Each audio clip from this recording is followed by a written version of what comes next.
It is the News Blitz with Randy Wang on Talk Radio 790 KABC. We're here every single day from 5 to 6 talking about the local issues that matter to you most and taking your phone calls at 800-222-5222, 1-800-222-5222, your emails at randywangradio@gmail.com.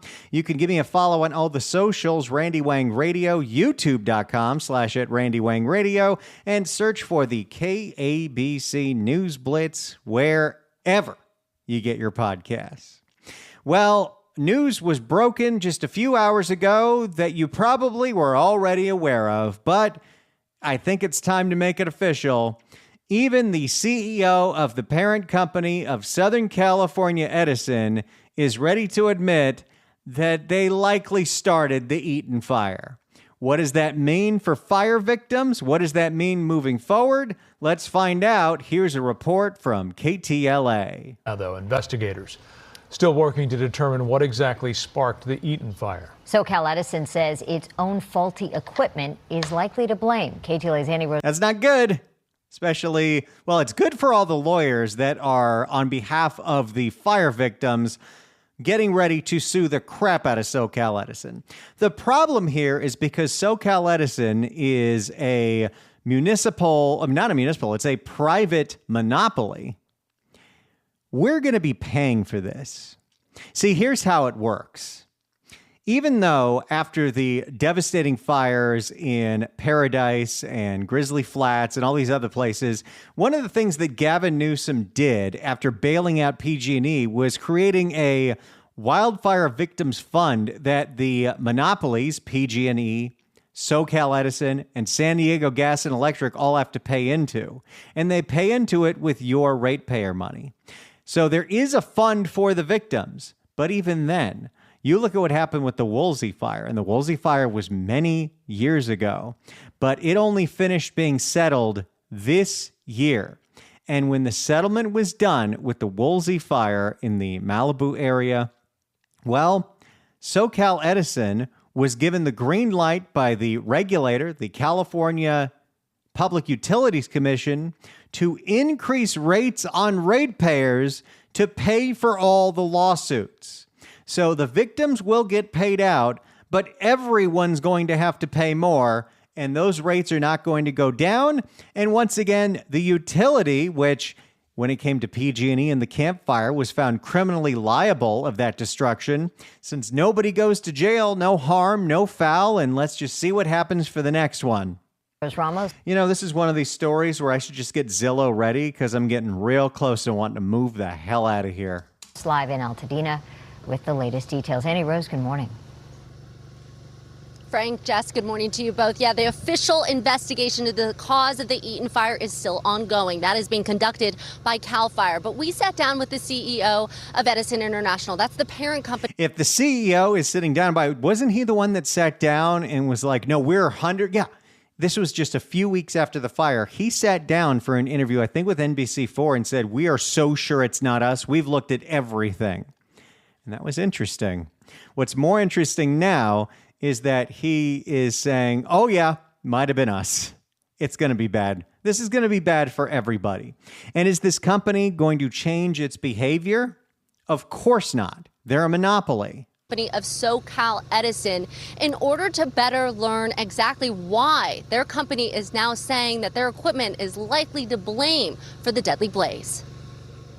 Seeking clarity about the cause of the Eaton Fire from the president and CEO of Edison International. We take this really seriously because we have an obligation to make sure we're reporting the facts as we know them. We still don't understand what the mechanism would have been that could have led to a spark. Want to go through. We still don't know what it was, but we're pretty sure it was us, is not a vote of confidence from the CEO of Edison International. A little bit more about what your company has stated in regards to the fire up until now. Back in January, your company said it did not believe your equipment started this fire.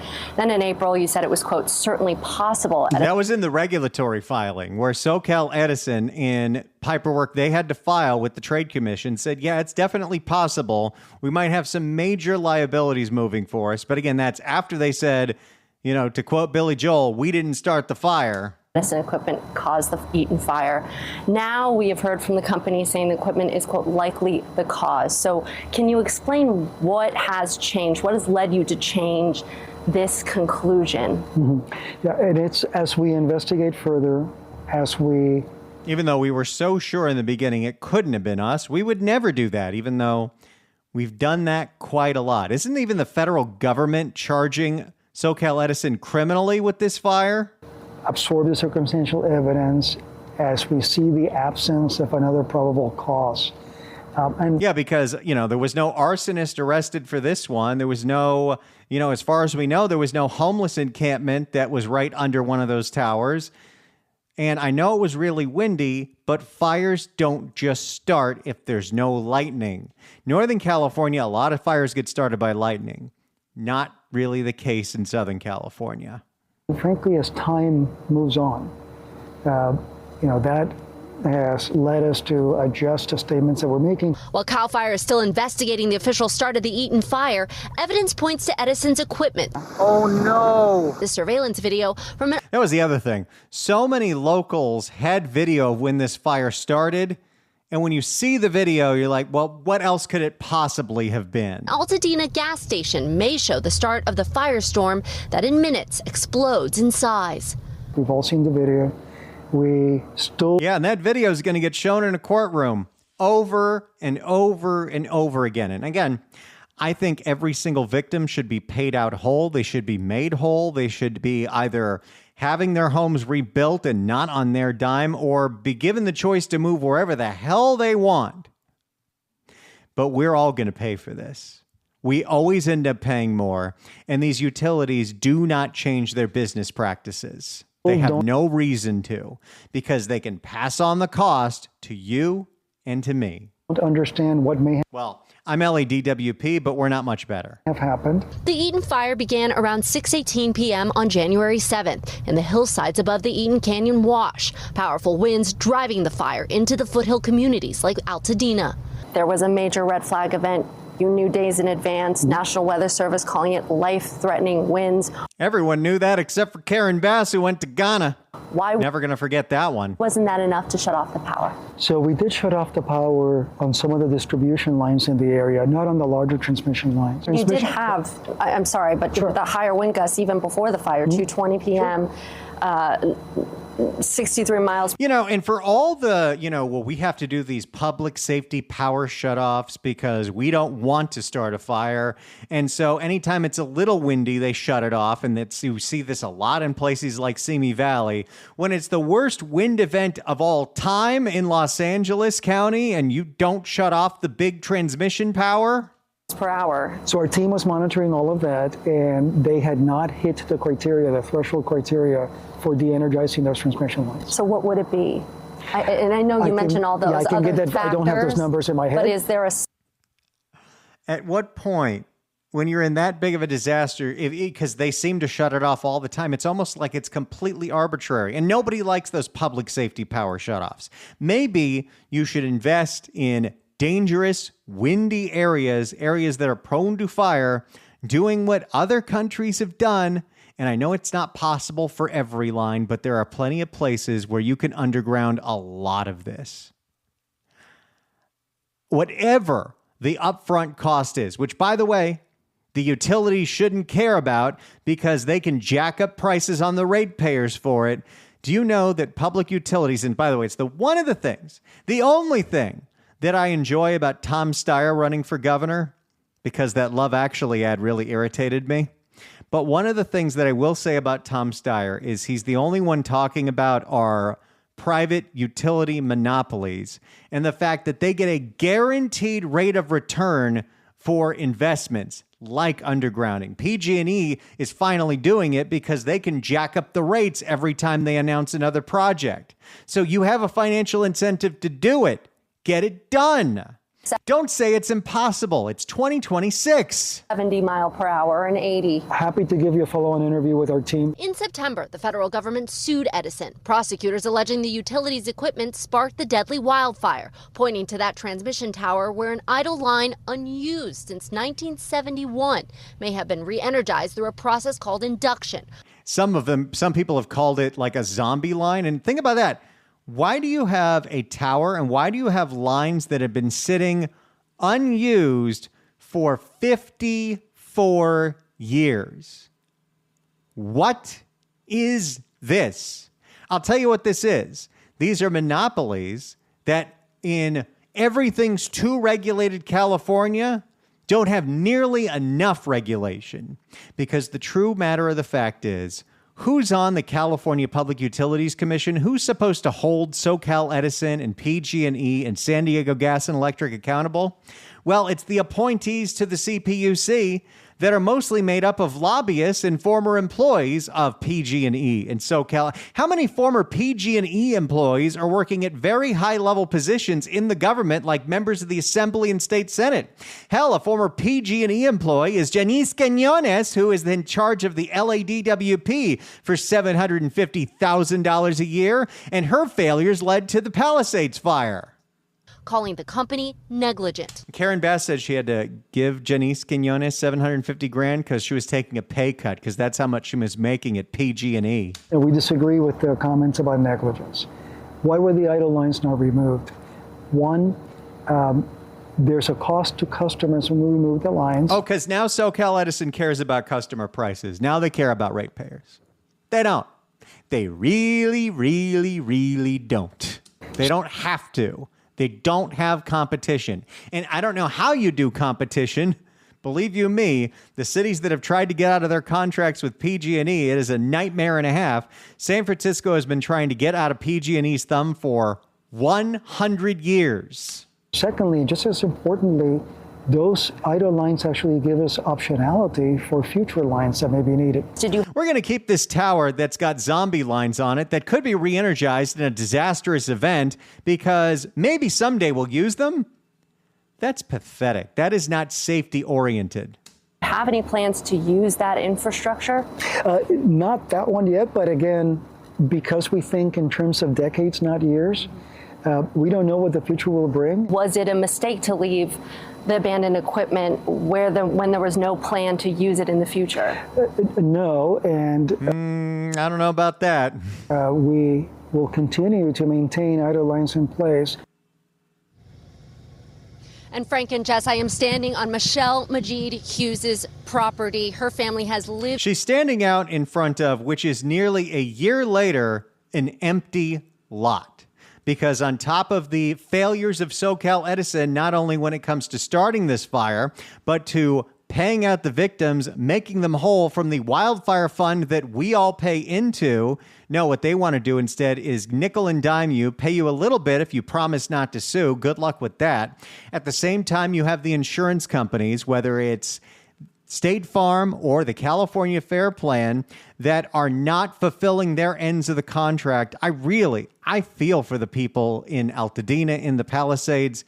At what point do you throw up your hands and say, I'll go ahead and sue, but I'm not rebuilding here? I don't trust these people. Lived here for nearly 30 years. As you can see behind me, her home burned down. Hear her reaction to what the CEO of Edison had to say alongside her attorneys. Listen. The attorneys are loving what the CEO said because there's a lot that could be used against them when this all goes to trial. And I hope most of these victims, if they can hold out, do hold out. Don't take that settlement. Take them to court. I know we're all going to be paying for it in the end, but at least it's some satisfaction that these people will be made whole. It's really still hard being up here. It's very difficult coming up here. And I'm sure that I speak on behalf of all the community, whether they lost their home or not. That whole experience was traumatic. I think that SCE needs to stop. They need to step up to the plate and take responsibility. Well, they didn't before this. They didn't do it during the Woolsey fire. They didn't do it during the Signal fire. How many fires do I need to go back for? This is what they do. PG&E does the same thing. And the people that we have elected in government, they are the benefactors. Most of their campaigns are paid for by the big utilities. It's the biggest lobbyists that are up there. Who do you think wrote the legislation to bail out PG&E? It was PG&E's lobbyists, the one that Gavin Newsom went to the French Laundry with. That's what I think they need to do. I don't know how they sleep at night. SCE has attempted to deflect blame for the fire and has told a hodgepodge of different stories. No other evidence, according to Mr. Pizarro, there is no other evidence right now that it was anything other. This attorney has a great attorney's voice. Solid. Than their lines that caused this fire. Frank, Jessica, later on in the interview, we drill down on the details of Edison. Oh, there's more? I guess they're going to drip this interview. I'm going to tell you right now, it was a mistake for the CEO of SoCal Edison to do this interview and the interview he did yesterday with CBS LA. It's not looking well for them. Again, it doesn't matter because they're a monopoly. Edison's new compensation plan. They are offering the impacted community here. What the CEO has to say about that coming up in the next hour. So we'll continue to follow this story, but the latest news is that the CEO of Edison International, the parent company of SoCal Edison, has admitted on camera that their equipment, including their abandoned 50-year-old tower, is likely at fault for the devastating Eaton Fire that destroyed the community of Altadena. 800-222-5222 is the telephone number. 1-800-222-5222. It's the News Blitz with Randy Wang on Talk Radio 790 KABC. It's the News Blitz with Randy Wang on KABC.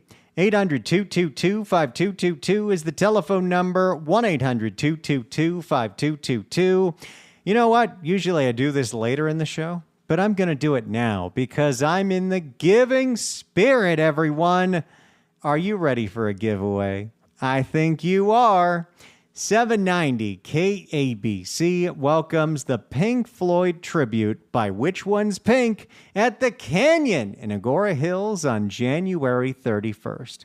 Tickets are on sale now at AXS.com, but right now, caller number 9 at 1-888-790-5222 gets a pair of tickets to the show.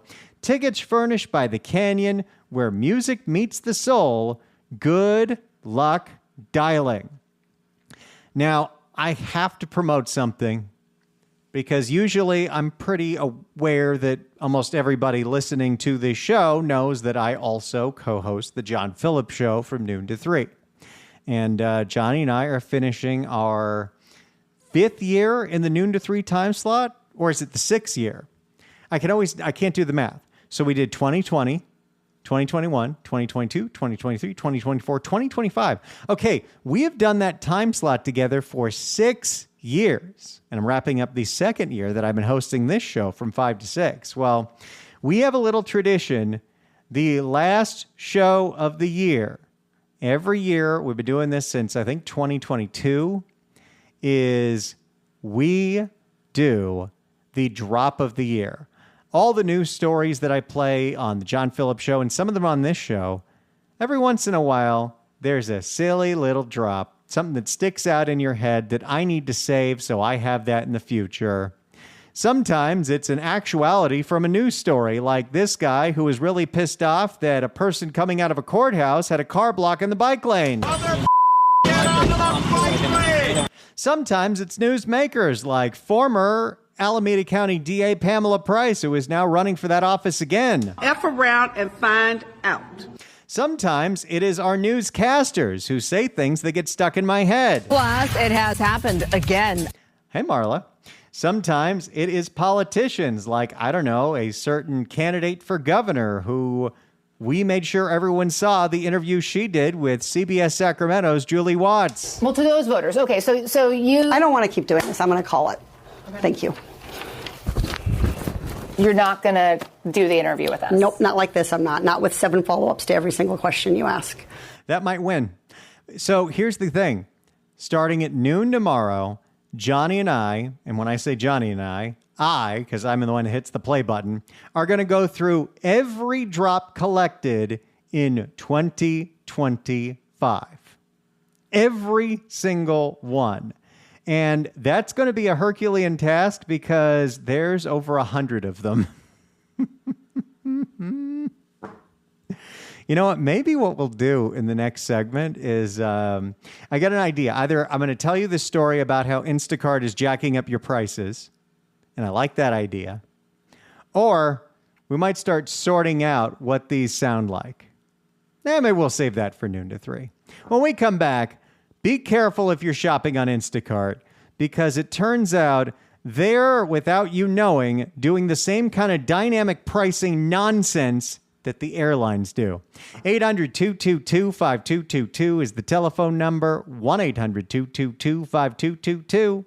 It's the News Blitz with Randy Wang on Talk Radio 790 KABC. It's the News Blitz with Randy Wang on Talk Radio 790 KABC. We're here every single day from 5 to 6 talking about the local issues that matter to you most and taking your phone calls at 800-222-5222. 1-800-222-5222. You can email us at randywangradio@gmail.com. You can follow me on all the socials at Randy Wang Radio, youtube.com/@RandyWangRadio, and search for the KABC News Blitz wherever you get your podcasts. Before we get to our next story, let's go to Dale in Long Beach. Dale, hello.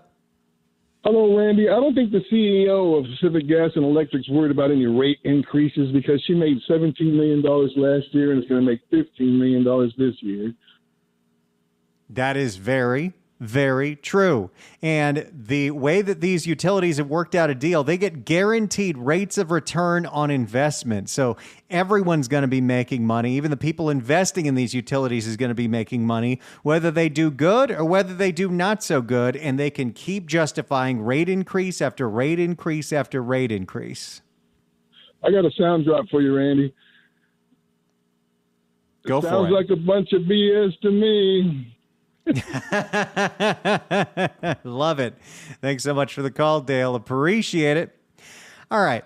I saw this story a few days ago, and I got to say, I do love the convenience, especially when we're coming home from the airport, of Instacart. Because sometimes, especially if you're flying into LAX, it's getting late. The bags are taking longer.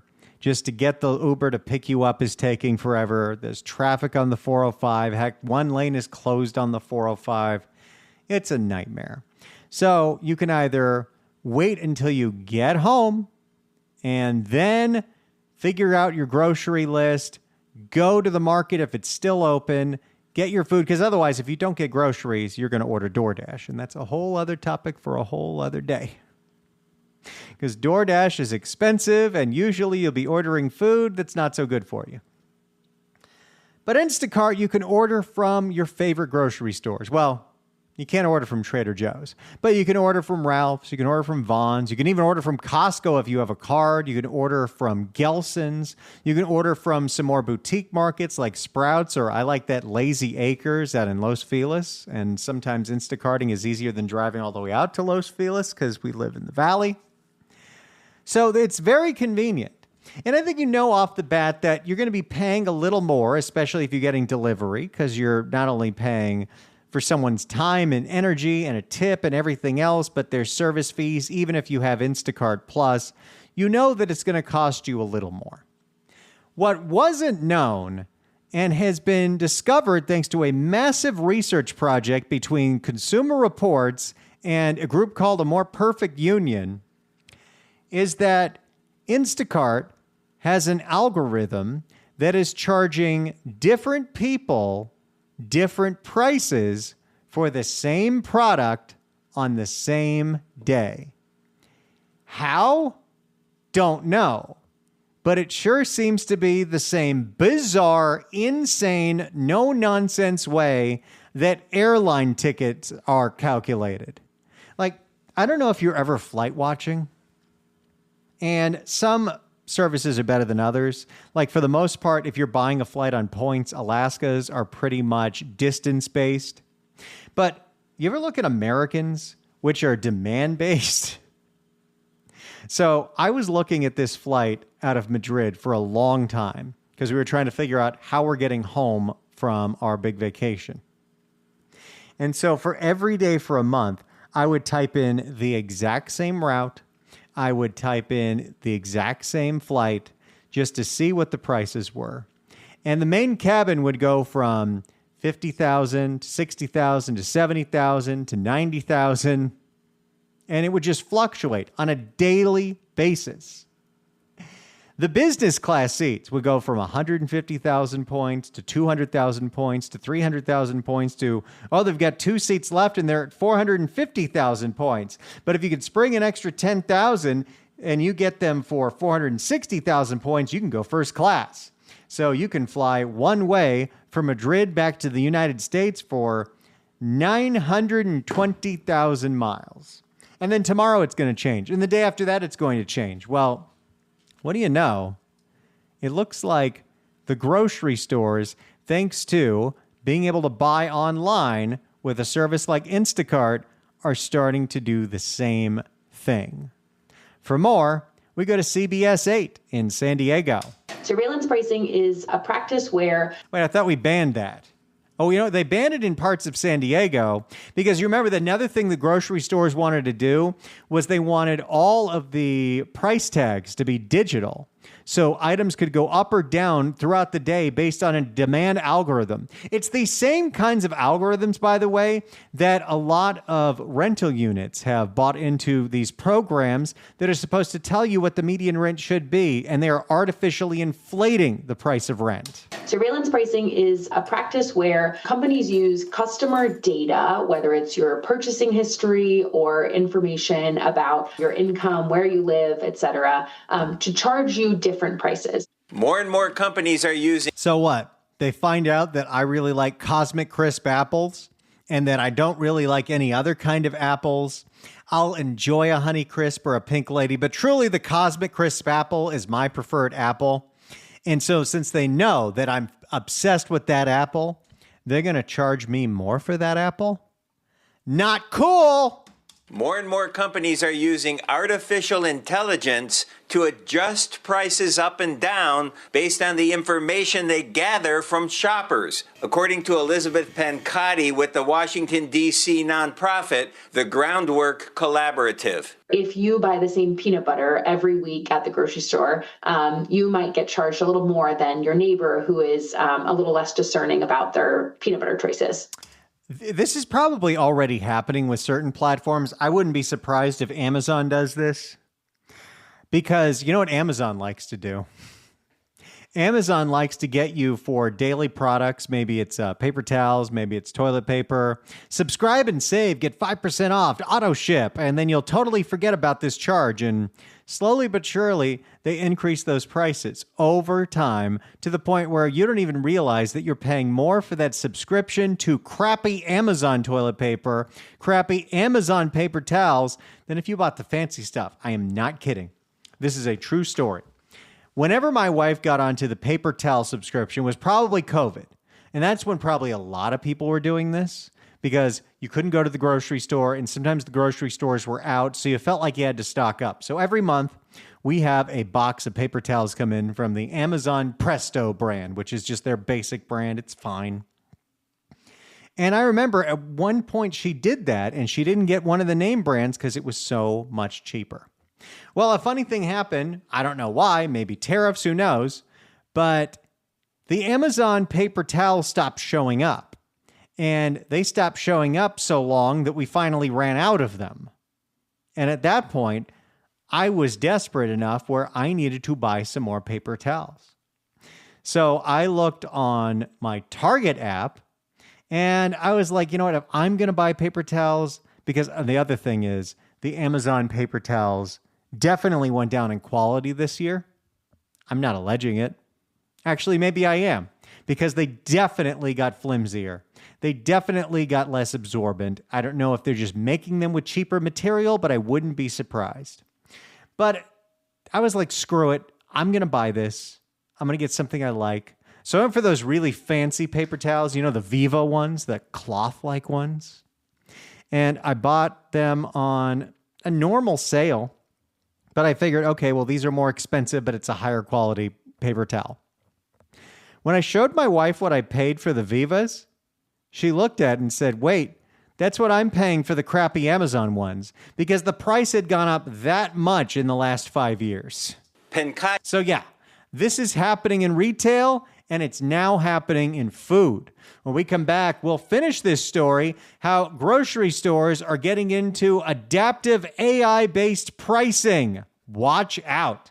It's the News Blitz with Randy Wang on KABC. It's the News Blitz with Randy Wang on KABC. All right, let's find out how the grocery stores and Instacart want to make you pay more for groceries because you like those groceries. Pencotti's group recently teamed up with Consumer Reports and the news agency More Perfect Union to investigate surveillance pricing. 400 volunteers went online and purchased the exact same items from the exact same store on Instacart. We found variation in the prices that they saw for 75% of the items. And on They had a whole bunch of people in a room, all with phones, all at the same time, all shopping at the same store, and the prices were different for all of them.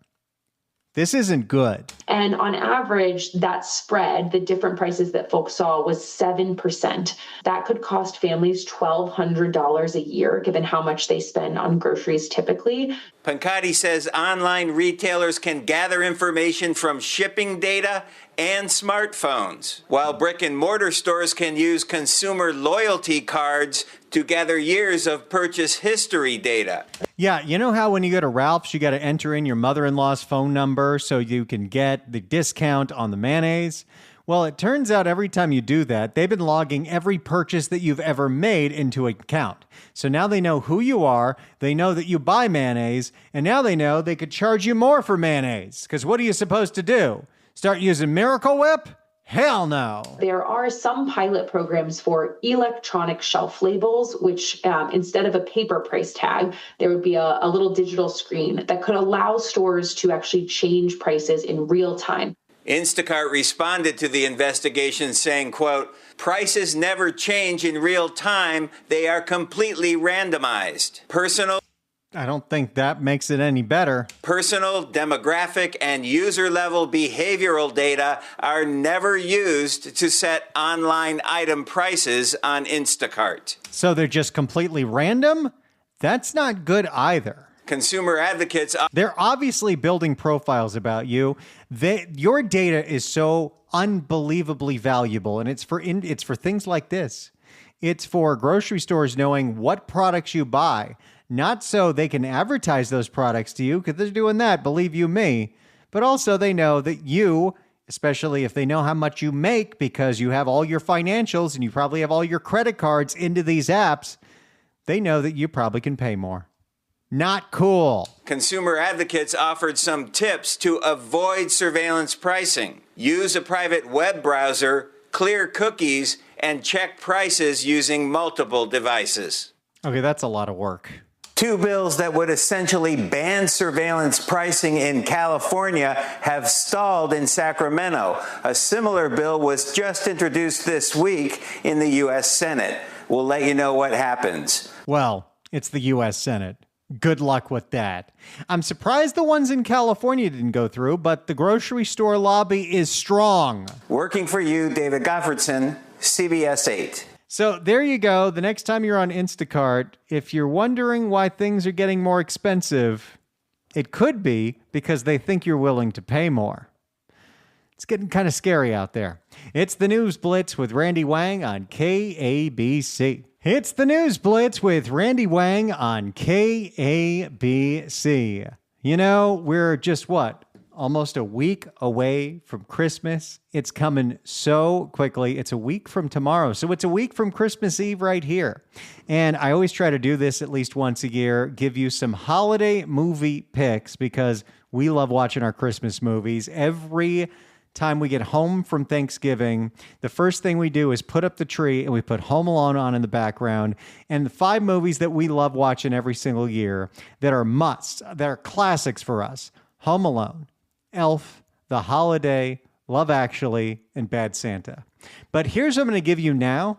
5 modern Christmas movies that came out in just the last 5 years that we are really enjoying, that we watch multiple times or will watch multiple times. But I'm going to give you my top 5 modern Christmas movies that you should try out. Number 5 is brand new. It's a very Jonas Christmas movie on Hulu or Disney Plus, and I don't know anything about the Jonas Brothers, but they made fun of themselves a lot in this movie. The songs were great. The story was fun. It moved quick. I had a lot of fun with it. So if you got Hulu or Disney Plus, check it out. A very Jonas Christmas. Number 4 is from 2020 on Netflix called The Holiday, where this woman, played by Emma Roberts, is sick of going home every Christmas and not having a boyfriend. So in order to stop that, she meets a guy and they make a plan to spend every holiday together as their date. It's a ton of fun. Number 3 from 2021, Single All the Way, starring Michael Urie, who you might know from Shrinking. He's coming home for Christmas and he's single and he's sick of that, so he convinces his boyfriend to come home, his roommate to come home with him and say that they're boyfriends. It's great. Number 2, it stars Christina Milian, called Meet Me Next Christmas, where she is on a quest to find a Pentatonix ticket so she can meet the love of her life on Christmas Eve. It is a fantastic movie. It's on Netflix. The other one, Single All the Way, that's on Netflix too. Number 1, Spirited on Apple TV Plus, starring Will Ferrell and Ryan Reynolds, which is a musical retelling of A Christmas Story. The music is great. The dancing is incredible. They hired a bunch of Broadway people. It's hilarious. And it's one that we end up watching twice every holiday season and listening to the soundtrack. So those are my more modern Christmas movies. Now, there's plenty of Christmas garbage that we enjoy too, because sometimes you want a movie on in the background that is so boring that you just stare at your phone the whole time, and that's fun in 2026. Thank you all so much for listening and being a part of this show every day. Check out my YouTube channel, youtube.com/@RandyWangRadio. I just finished a video I've been working on for a few weeks now. It's called Santa Fe's Ultimate Dog Pub Crawl. All the places in the winter you can take your puppies for a cocktail in Santa Fe. It's the News Blitz with Randy Wang on KABC.